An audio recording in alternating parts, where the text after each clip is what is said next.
Hello friends, जागृत आवाज में आपका स्वागत है। मैं हूं यामी ठक्कर। मेरे साथ रहेंगे चिंतन सर, जो एडमिशन रिलेटेड बच्चों की जो भी क्वेरीज है वो अब तक सॉल्व करते आए हैं। हमने 1500 से 2000 इंजीनियरिंग स्टूडेंट्स का काउंसलिंग किया है, जिन्होंने 12th पास किया, एसीपीसी थ्रू एडमिशन लेना चाहते थे इनटू इंजीनियरिंग।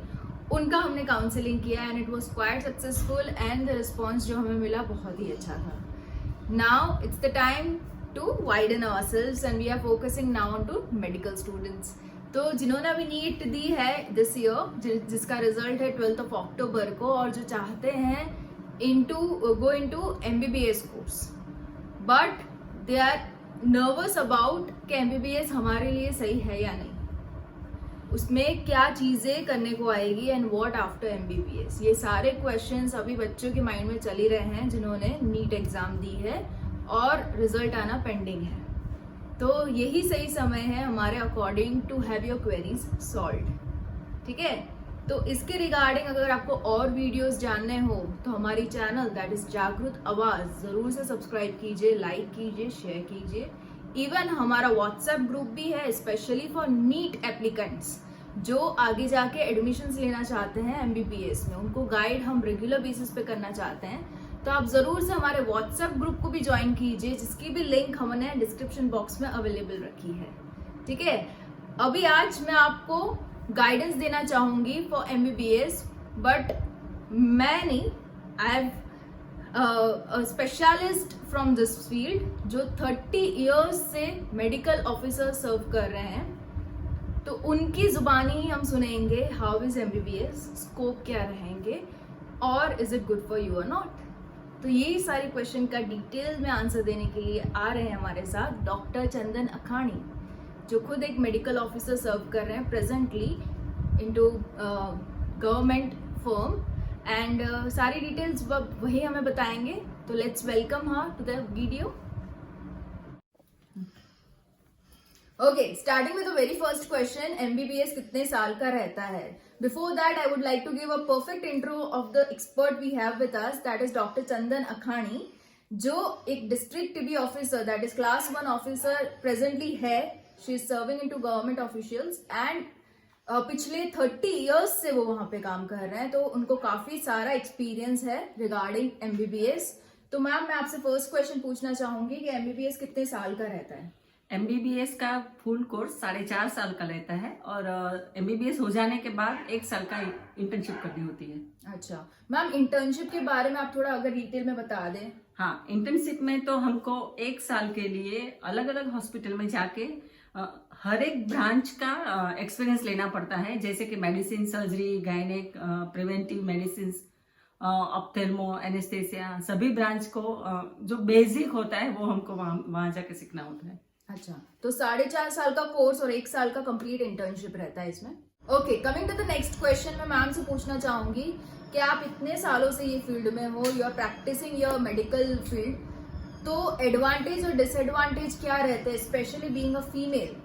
आपकी फैमिली लाइफ भी रहती है, तो आपको कौन कौन से एडवांटेजेस रहते हैं, कौन कौन से डिसएडवांटेजेस रहते हैं इस पर्टिकुलर प्रोफेशन में? एडवांटेज तो बहुत सारे हैं।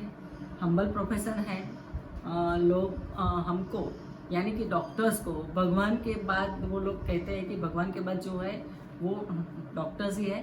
तो हम लोग जो डॉक्टर्स रहते हैं उन लोगों की सेवा करने का मौका बहुत अच्छा मिलता है। सेल्फ रिस्पेक्ट रहता है, सोशल हमारी इमेज भी बहुत अच्छी बनती है, फाइनेंशियल भी हमारा ग्रोथ अच्छा रहता है।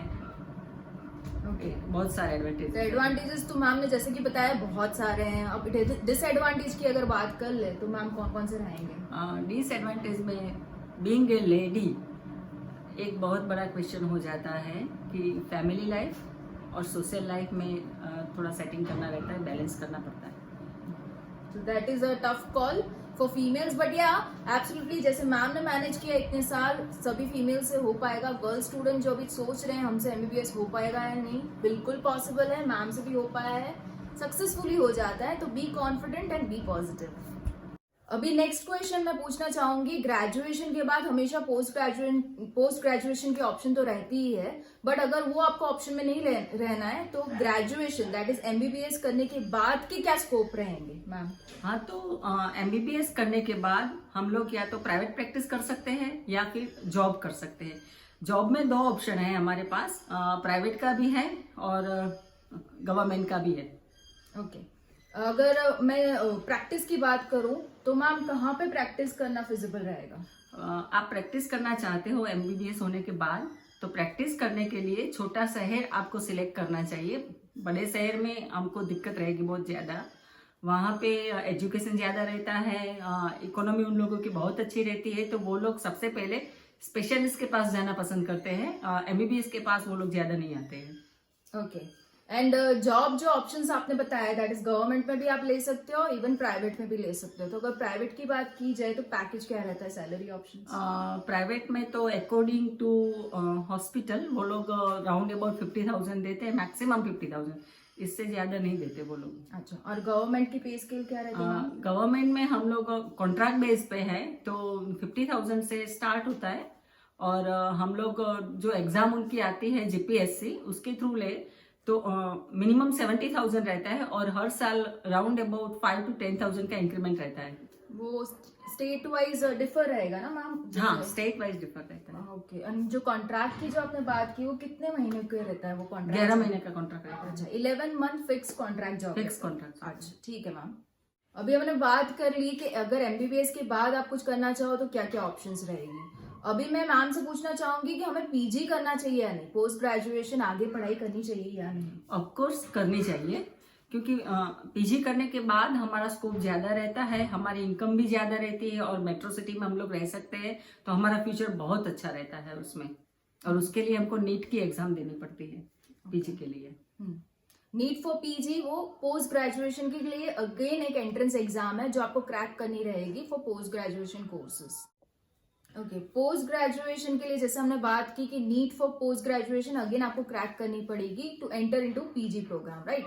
तो पीजी के कौन कौन से ऑप्शन है मैम, प्लीज वो हमें बताइए। हाँ, पीजी के लिए हम लोग नीट की एग्जाम देते हैं, तो उनमें according to merit MD, MS और डीएनबी कर सकते हैं।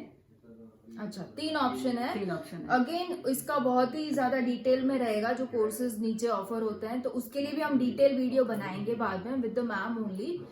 और उसके अलावा मैं मैम आपसे पूछना चाहूंगी कि अगर कुछ बच्चों को ऐसा है कि पहले से ही टीचिंग में इंटरेस्ट है, एकेडमिक्स में इंटरेस्ट है, तो उसके लिए स्कोप कैसा रहेगा?